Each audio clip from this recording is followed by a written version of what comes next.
Hello Pisces, Sun, Moon, Rising, and Venus signs. Kamusta kayo? Saan po nasa mabuti kayong kalagayan?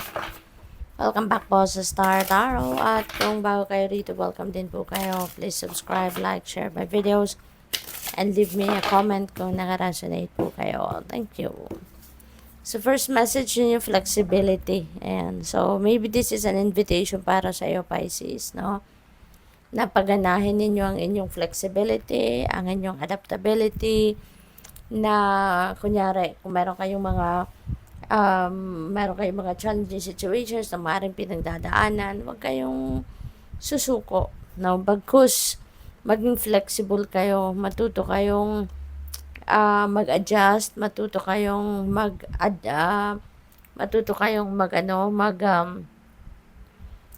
find ng way, para masolusyonan ninyo yung kung ano man ang inyong problema. Okay? Rather than sumuko, rather than mag-give up, maging adaptable kayo. So, what else? Tingnan natin kung ano pa yung mga mensahe ni Pisces. We have change. You are transforming. So, this is beautiful. Kasi merong pagbabago na mangyayari. Maaaring personal transformation, personal change ang mangyayari rito for some of you Pisces. So, this is really beautiful. Kasi pa pwedeng ang gagawin ninyo rito, mas gagalingan pa ninyo yung mga talents ninyo, skills ninyo, gifts ninyo. Maybe you are going to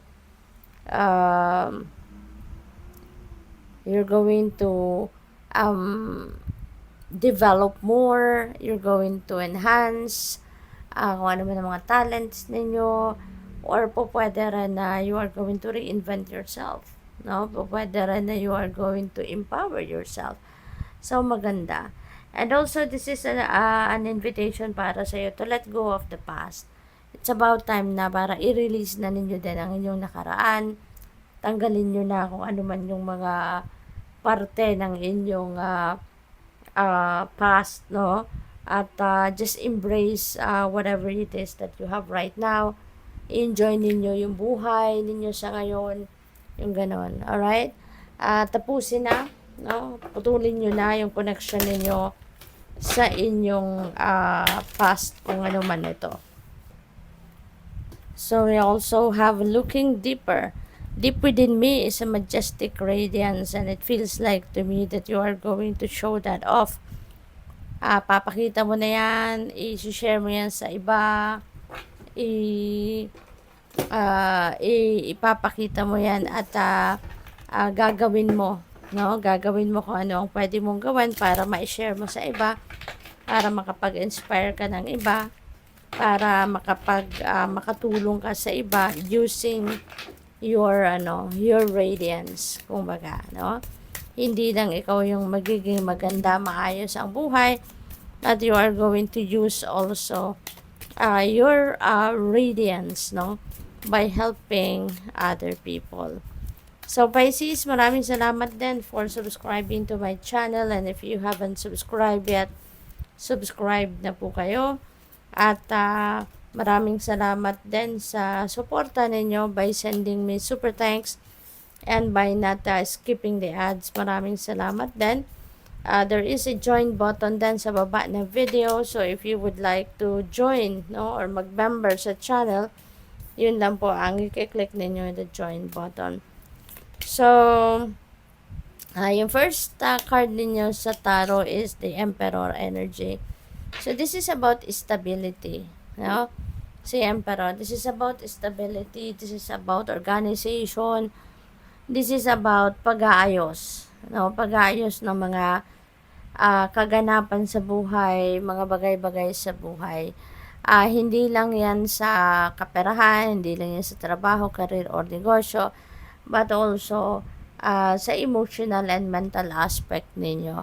Kung meron man kayo mga pinagbuburehan, kung meron man kayong mga ipinag-aalala, you are going to to fix them, no, sa ngayon. And you just want to build, no, that strong foundation as well sa lahat ng areas of life ninyo, lalo-lalo na yung money, career, and finances, and yung inyong relationship. So, we also have the Three of Pentacles. Maaaring may offer sa inyo rito, no, of partnership. Pwedeng may offer sa inyo of a collaboration, or pwedeng merong mag-aaya sa'yo na tara, mag-invest tayo dito, tara, mag-aral tayo, tara, mag-training tayo, yung mga ganun ba? So, that could be related, no, to your personal mga endeavor, pwede rin na sa trabaho, yung career ninyo yan. Pwedeng merong mga offers na ganyan na gusto makipagtulungan sa'yo or gusto kanyang tulungan. With the Four of Swords as well, so siguro lagi kayong pagod, lagi kayong busy, marami kayong pinagkakaabalahan, kaya iniimbitahan kayo rito na once and for all, bigyan nyo naman ang sarili mo ng time to replenish your lost energy. Give yourself time to replenish, give yourself time naman to rejuvenate, recuperate, and recharge. Kasi kailangan natin ng balanse. Hindi po pwedeng puro lang tayo trabaho. Hindi po pwedeng puro lang tayo socialization. We also need that, no? But kailangan may balance tayo. Yung all areas of our lives, dapat binibigyan natin ng panahon, ng pansin, ng oras. Kasi hindi po pwedeng isa o dalawang areas of life lang yung bibigyan natin ng panahon. Marami tayong manineglect. And kung may ma-overlook tayo, may ma-neglect tayo, may mapabayaan tayo, dyan lalabas, no, yung dyan magmamanifest yung ano natin, yung problema. Dyan magmamanifest ang mas maraming problema, challenges, yung ganon, ano, at imbalances, it will manifest talaga.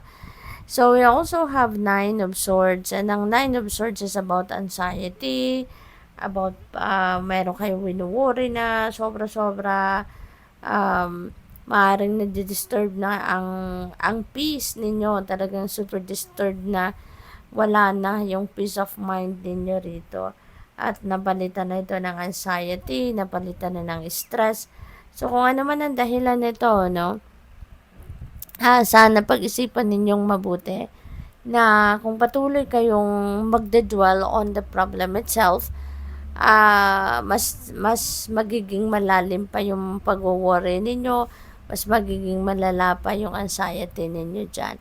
But if you are going to focus on the solution, or if you're going to focus on the things that you need to do para ma-solve ang problema mo or maibisan yung pinag-worry ninyo, mas magiging maganda ang resulta ng sitwasyon mo. Mas magiging maayos, and eventually you'll be able to solve the problem, and eventually you'll be able to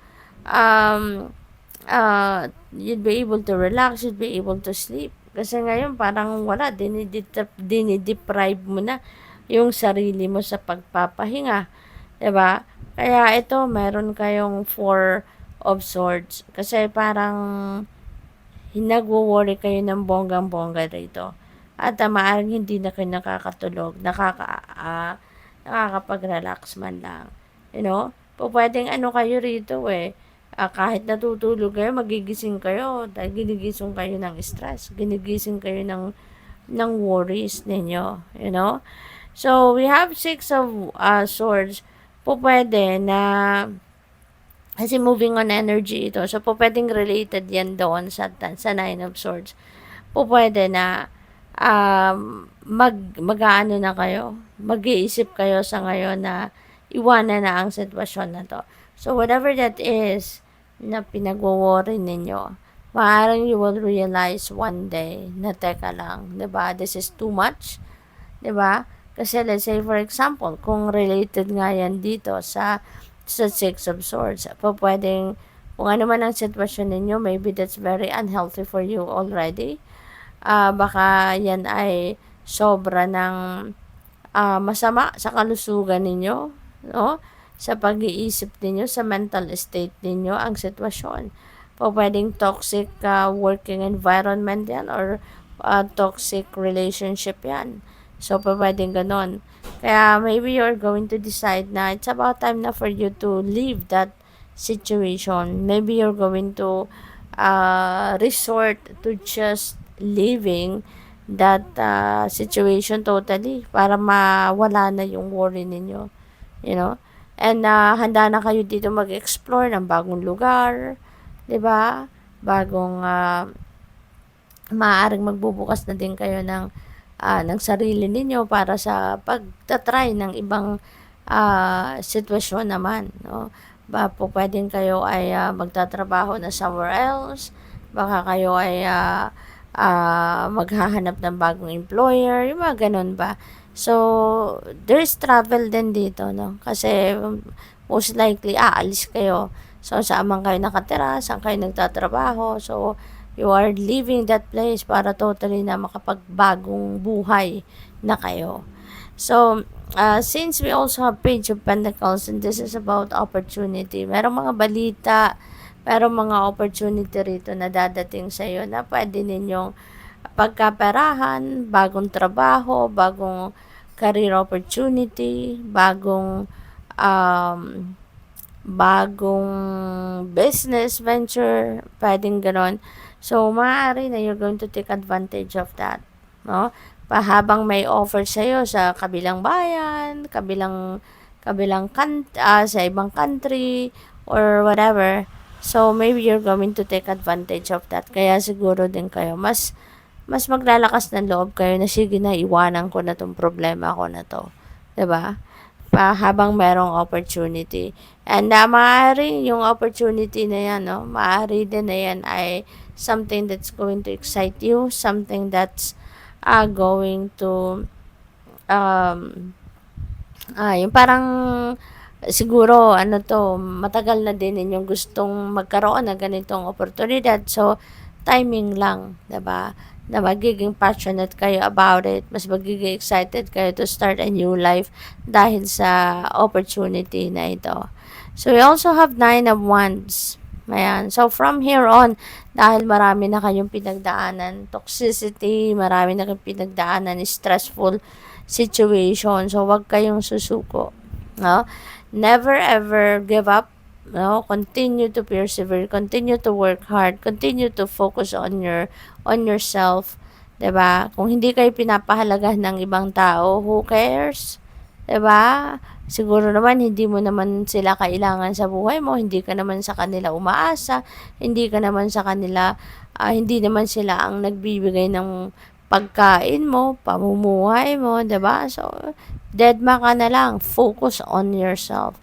Focus on developing yourself, reinventing yourself, stand your ground, panindigan mo kung anong pinaniniwalaan mo, yung ganon. Okay? So, yun, wag kang susuko sa kahit anumang problema. Alright?